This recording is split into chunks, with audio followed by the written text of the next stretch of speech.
haddii aad tahay qof naxdin badan ama qof waayeel ah fiidiyogan ku diran yahay fadlan ha fiirsan. sheekadani waxay ku dhacday wiil magaciisa la yiraahdo Cabdullaahi wuxuu ahaa wiil yar da'diisana u dhaxayso 8 ilaa 7 sano. maalin maalmaha ka mid ah Cabdullaahi iyo aabihiis waxay isku soo raaceen dalxiis. Cabdullaahi iyo aabihiis iyagoo dalxiiska ku jira ayaa waqtigii ku dhamaaday. go'aan waxaa lagu gaaray dadkii dalxiiska isku soo raacay dhammaantooda in meesha teendho laga dhisto oo caawana meesha lagu bariyo. Cabdullaahi aabihiis wuxuu ku yiri wiilkayga Cabdullaahi ciyaalkan la sii dheel inta aan kaaga imaanayo.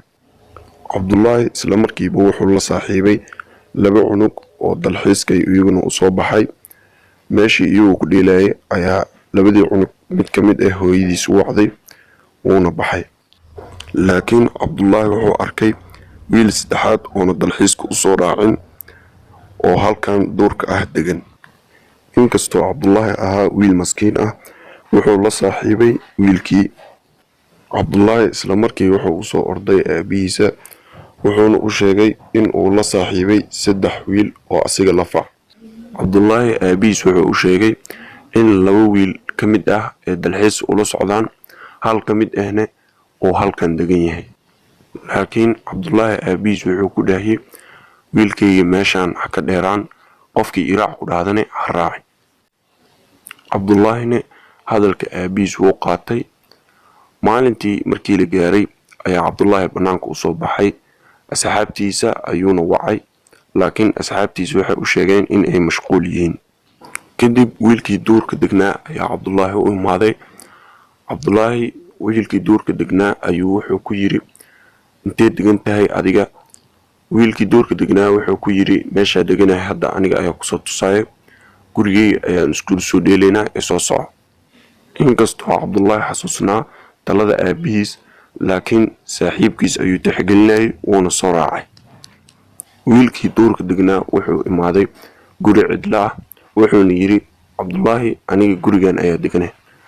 Cabdullaahi wuu la yaabay gurigan sidaan oo cidlada ah sida uu degan yahay.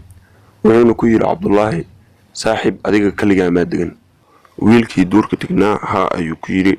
Cabdullaahi isla markii ayuu istaagay sababtoo ah daaqada ayuu wuxuu ka arkay 3 nin. saaxiibkiis ayuuna weydiiyey wuxuu ku yiri 3daas nin daaqada ku jiraya waay. wiilkii duurka degnaa ayaa yiri asigoo socodka boobsiinaya 3daas nin waa adeeradii. Cabdullaahi wuu baqay wuxuuna ka shakiyay ninkan hadaladiisa marba marka ka dambeysay isbedelay. Cabdullaahina uu ka soo cararay gurigiisa ayuuna si degdeg ku imaaday. moobilkiisa ayuuna iskaga ciyaaray. xoogaa kadib Cabdullaahi teendhadiisa ayuu ka soo baxay. teendhadii saaxiibkiisa ayuu gargaraacay laakiin saaxiibkiis aabbaha dhalay ayaa soo baxay wuxuuna yiri wiilkayga ma joogo hadduu imaado aan kuu sheegayaa. Cabdullaahi teendhadii ayuu soo galay bes ayuu iska dheelay.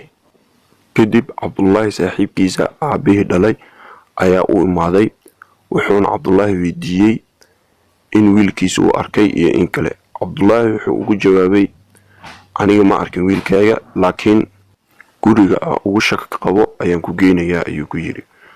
Cabdullaahi aabihiisa iyo Cabdullaahi saaxiibkiisa aabihiis ayaa soo raacay gurigii. waxay imaadeen wiilkii duurka degnaa. nasiib xumo gurigii cidla ayuu ahaa qofna maysan joogin. wiilkiina sidaas ayuu ku lumay. Cabdullaahi isla markii wuxuu ogaaday 3 nin oo qolkii ku jirtay inay afduubteen wiilkaas. fadlan caruurtaada kaligood ha dirin.